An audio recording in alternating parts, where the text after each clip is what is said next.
In the dungeons we slay, in the dragon's den we play. Raise a glass to the heroes who battle night and day. With a fiddle and a hurdy-gurdy, we'll sing the tales of. They did a run of her dog Joey, and she gave me one at Gen Con. I think that's the last metal one I've seen in a long time. I used to do. Well, I think I've got one on my desk. I do. This little guy is metal. Little girl. It's a girl. It's a princess. I liked the mouselings from. Oh yeah. Those? My little mouselings. Yeah, so I collected all of those before they went to the plastic miniatures over there. I like the Reaper paints too. I know everybody's into the Citadel paints and the little pots. I won't tell you how strongly I dislike them. No, I used to use when I did the Ral Partha miniatures back in the late 70s, early 80s. It was the I used railroad paints. Yeah. Because that's the only one testers and stuff. Right. Yeah. Well, they not the testers because it was too glossy. But I'd use the actual big jars of railroad paint because I would take them all and I'd wash them with graphite, let them dry, and then come in and do dry brushes on them to get the clothing. And I would do the same thing with the eyes, where you take them and poke in the pupils. But it was and I have some of them up here. I have an old printer drawer that they use put the pieces like when you did the like the typesetting? Yeah, typesetting. Thank you. We have several of those. I've turned them up on the wall and I put them in them. That's like this right there. And you put minis in them. Yes, I did the same thing with mine. Yep. Oh yeah, that's the only thing you can do with them, really. That's what they're for, right? Exactly what they're for. And so I have all my ones that I painted back in the early 80s up there because I used to do it for a business when I was 18. And but no, I used to love it's hard for me to paint the ones now because the paint, you got to sand them, you got to get them rough enough so the paint doesn't fall off of them, and it just is hard to do. Yeah, no, that's fair. I like the way that things are easier to paint now. You can just kind of dive in. You don't have to necessarily prime them as much. And I realized I've gotten spoiled the other day because I pulled out like some older minis from like a long time ago, and I found some because I was teaching my grandson to paint. He loves to come over and paint all the excessive miniatures I have, and I'm like, here, have at it. Nice. But I got some out, and I started painting them, and of course the paint just beads up because they're not, pre-primed. I'm like, I have to go scrub them off with Dawn dish soap and then prime them, and it just felt like so much work. And I thought, my God, I've really become spoiled. Well, that's why I like the old pewter ones, because you could wash them and they would dry, and then you could come in later and paint. I used to love doing that. Yes, no, I absolutely. miss it a lot. And now, Jeff. Wish I had more time to paint. Yes. Oh, more time. More time. Okay. So now all you do is you go buy them. You could buy them pre-done for you for your characters. I know. My kids have several that we've gotten them as gifts from like that. I'm really bad with the names, y'all. Or you do Hero Forge. Hero Forge, yeah. Oh, shit. The other side of my desk is a bunch of Lego people like that. Got it. But no, they've done a lot of them in the colors, and they look really good, but I just... Yeah, but they're like $52, $56. Yes, and we've done them for gifts. Like, it's your birthday. Here's your character from the last 10 years, and that's fine. But you know what? It's not the same as we painted this together. It doesn't create it's not memory. The same. You're right. And I can spend $52 on a piece of colored plastic, or I can make a memory with my kids. And I love the Hero Forge stuff. I love that it's out there, but I would much rather create the memory. And it's much better. My kids, I can't get them to they live elsewhere now, so I can't get them to paint with me. And my wife played one session of D&D and went, "Is this it?" Jeff. But she plays Lords of Waterdeep, and she plays all other board games. She beats the pants off us at Lords of Waterdeep every time. Holy crap. BJ, you'll love this. She's like the Monopoly tycoon. The first time I took her to a gaming convention was GaryCon. No, it was Gamehole Con. Gamehole Con. Oh, Gamehole, and we're sitting there. We're in Ed's room. My room. His room. Come back to the room to change clothes. So it's me and him, and it's me and my wife, and it's Steven Shind, it's Jeff Grubb, it's Karen Boomgarden, it was Brian Goody. You just had a party in your room. And it was other people, and Ed comes walking. We're playing Lords of Waterdeep. My wife is so focused on it, and she's doing this stuff, and she pulled up her card to read it, and she goes.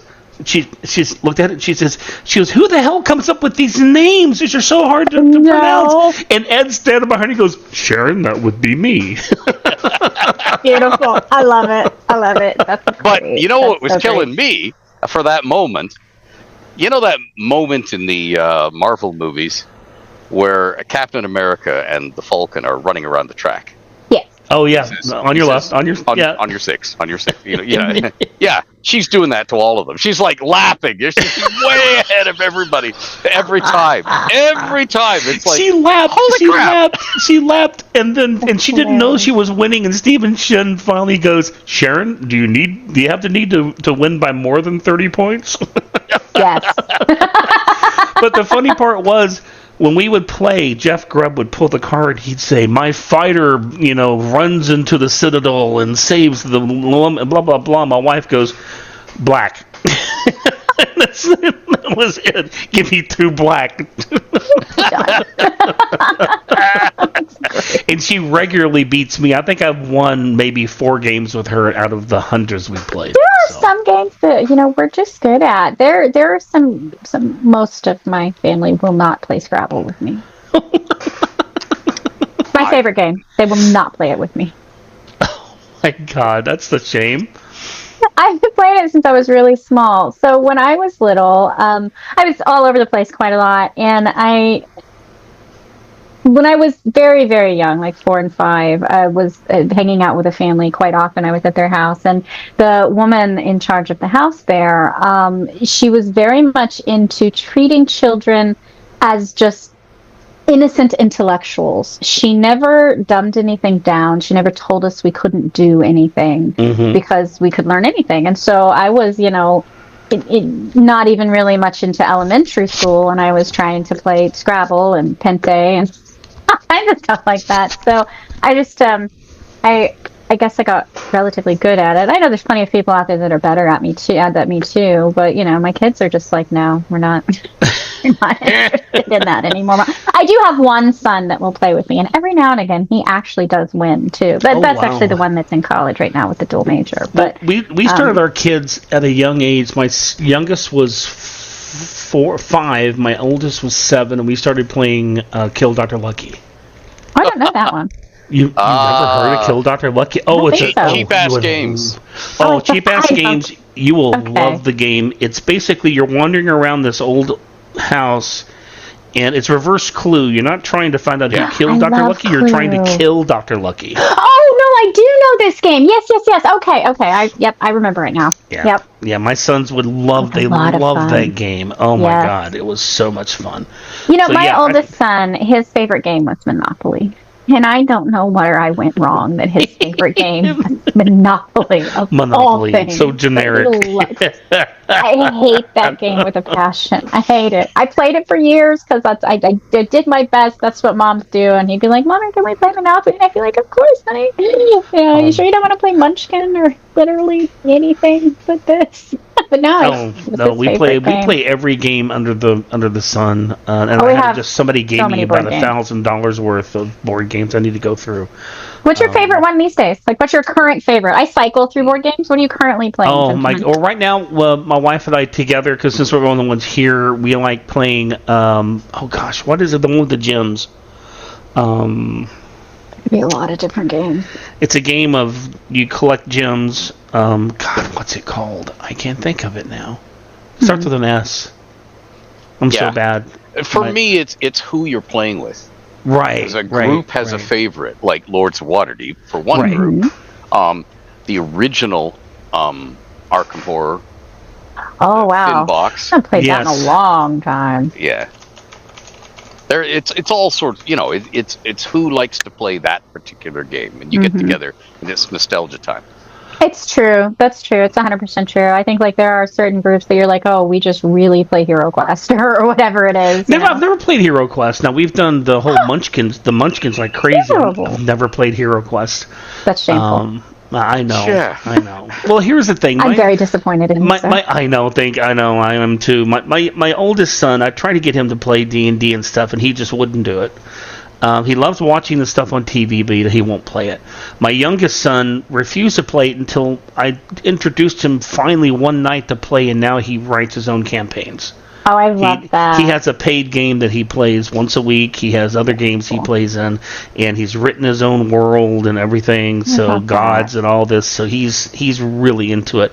But it's all the board games. I mean, I can't think of all the names of them now. We haven't played in a while. Plus, my ADHD never lets me remember. Oh yeah, you can never think of anything when you need it. That's like me. I'll have all the answers until I'm asked the question. As soon as we get done, I'm going to go, oh. It's all right. I spent 20 minutes trying to find a link that I already knew the answer to and where it belonged. So we're on the same page there. You should try Hero Quest, though. It has been one of my favorite board games since I was young. Really? Yeah, I had played the original when it first came out, and I really fell in love with it. And I played it over and over. My best friend and I, we would sit and play that for hours. We weren't doing that. We were doodling or drawing stories or writing stories on the computer. You know what? We just sat around and made up stories and played Hero Quest or built Legos. I was not a traditional little girl, I just realized, but whatever. No, that's good, though. We did. Brilliant. Yeah, we did a lot of that. Yeah. No, we did. We just, I remember we'd sit around and we'd make up stories and we'd write stories because she had the computer that we'd write the stories on, and then in between we would play Hero Quest, and it was such a fun game. And now they've got the new one, and I've played it a little bit too, and I enjoy. We introduced it to the kids, and they're like, "But it's not complex enough." It's simple. I know. Yeah, but there's complex and there's complex. The original Diplomacy, like pre-Avalon Hill, South Chowden, with that gorgeous board. It's a very, very, very simple game.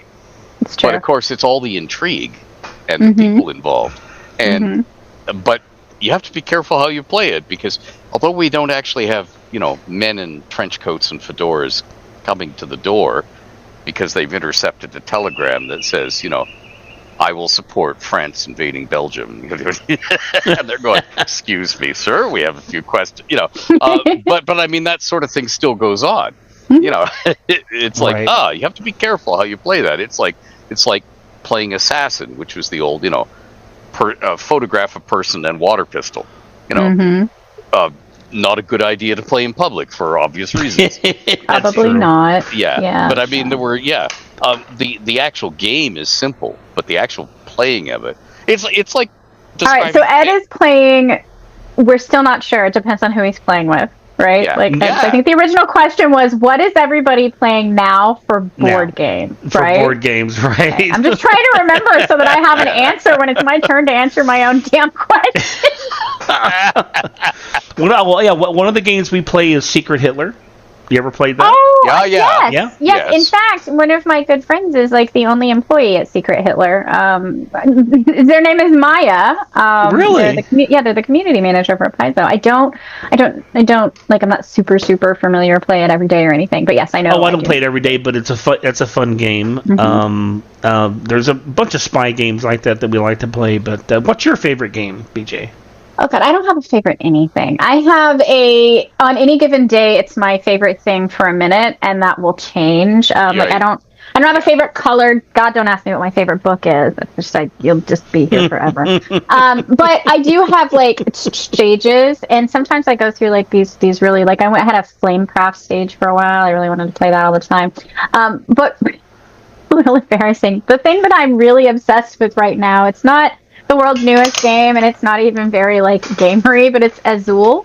No. I love this game. And I have all these different versions of it. I have the regular Azul. For Christmas, my son got me the chocolate Azul, which is essentially the same thing with a little bit of a different rules. Plus, the tiles are pretty and they look like food.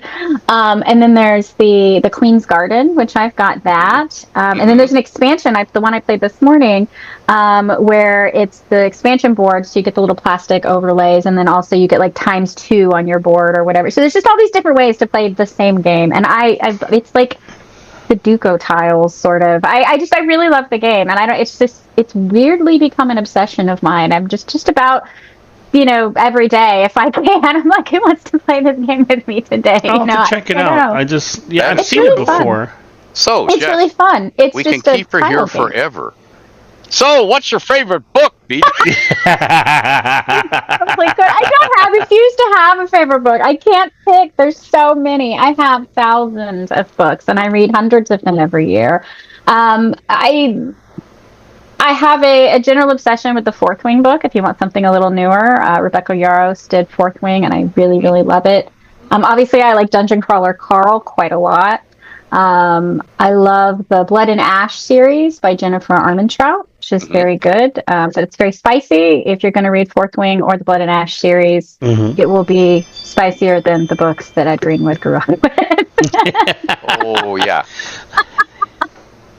But those I have books something to trained look him. forward to. No, Those books turned him into who he is today, though. So you got to be careful. Careful. Yeah, you got to be careful with that. No, I do. I think the like the Farseer trilogy by Robin Hobb is one of my favorites. If we're looking at older favorites, and I don't look at me for how well these held up, they probably haven't. But I loved the Myth Adventures by Robert Asprin, and then later by Jody. And nope, I don't think I'm going to mention that one. Now we have to know. I love it. I love the way you did that. You did it as a I can't do that one. I don't well, there's a bunch of books in front of me. I'm looking at some of them. So for the longest time growing up, I really loved the Thomas Covenant series, and I did too. No, I grew up reading those. Yeah. I love those. And do you remember those, the Thomas Covenant series? I do. They're actually Stephen R. Donaldson. No, they were actually well written. Just the fact that the guy was a little bizarre for the hero to be, raping and all this kind of stuff. Yeah. There was some things that should not have been in there. If you're going to tackle that, I thought he did a much better job in Daughter of Regals. Oh, really? God, yes. Which is like just a brilliant story. Mm-hmm. That's fair. But the whole idea behind the books, what he did was what captured me. Is the whole idea of him getting, a modern person living in a city, living in it. Yeah, and contracting leprosy, and then that's the whole thing. And then he went to a different world, and he never did quite believe. Well, he did. Spoilers, he did the whole folks. other series. Yeah, sorry, spoilers. Look, the series is like really old. Okay. And it probably, again, doesn't... If you haven't read it by now, it's too bad. It's their fault. If you haven't read it by now, you'll probably read it and go, I don't know why I'm reading this. I once attended an outdoor memorial service at Remembrance Day in Canada, which is, I guess, Veterans Day or Armistice Day in the States. I can't remember. Okay. And the guy opened the Bible and started reading, and some guy in the congregation said, "Spoilers!" Oh, that's amazing. That's amazing. Oh, my gosh. What's the other series like Thomas Covenant? There's another one where they're in a different world. So they're a group of kids, or a group of college kids, I think, and they get sucked into the D&D world. Joel Rosenberg? Joel Rosenberg, yes. Yeah. I loved those. I thought those were great. I read just about anything, truthfully. The only thing I don't read is extreme horror. I like paranormal and stuff. Like, of course, I read The Housemaid recently, because who hasn't? That's great.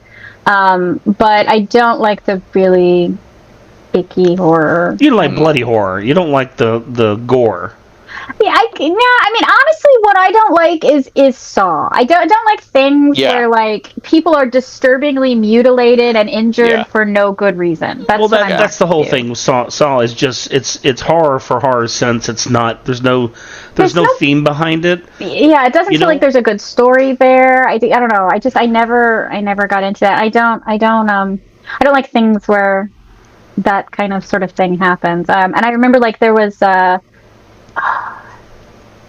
Anyway, I just don't really care for horror. I like the psychological horror ones. Yes. I don't mind the psychological ones. To me, that's more scary than a guy going through with a chainsaw. I'm going to kill everybody. That's it. I like the psychological stuff. Of course, anything with vampires and mummies and all that, I don't even consider any of that horror. It's just like the really extreme horror. I'm not there for that. That says something about our psyche. It's always mummies. It's never daddies. It's never it depends on what books you're reading in. Ladies and gentlemen, that's Ed Greenwood. No. I have to put on my librarian's hat now and say, I read everything in the library because I have to know whether it's Barbara Cartland or Daniel Steele or Stephen King or James Patterson. I read it all. And if you have read Sarah J. Maas, there are definitely daddies in that book. Yes, there are. Shadow ones, I believe. And I always fall back on what my father used to say. In these walls we will reside. a cheer for the warriors as we toast to the wild ride. With a fiddle and a hurdy-gurdy, we'll sing our songs of lore. In the tavern, we'll keep telling the tales forevermore.